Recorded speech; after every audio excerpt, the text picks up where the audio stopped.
என் பேர் அக்ஷிதா. இன்னைக்கு நான் திருக்குறள் சொல்ல போறேன். கற்க கசடற கற்பவை கற்றபின் நிற்க அதற்கு தக. எண்ணின்பை ஏனை எழுத்தென்ப இவ்விரண்டும் கண்ணின்ப வாழும் உயிர்க்கு. கண்ணுடையார் என்பவர் கற்றோர், முகத்திரண்டு புண்ணுடையார் கல்லாதவர். உவப்ப தலை கூடி உள்ள பிரிதல் அனைத்தே புலவர் தொழில். தொட்டனை தூறும் மணற்கேணி மாந்தர்க்கு தட்டனை தூறும் அறிவு. செல்வத்துள் செல்வம் செவிச்செல்வம் அச்செல்வம் செல்வத்துள் எல்லாம் தலை. செவிக்கு உணவு இல்லாத போது சிறிது வயிற்றுக்கு ஈயப்படும். செவி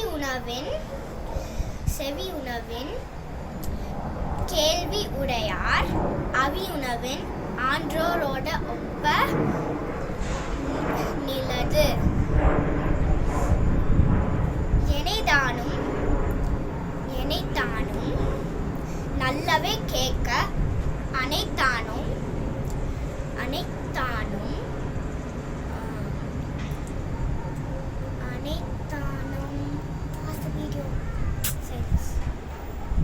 ஆன்ற பெருமை தரும். ஒருமை கண் தான் கற்ற கல்வி ஒருவர்க்கு எளிமையும் ஏமா பொடைத்து. நன்றி, வணக்கம்.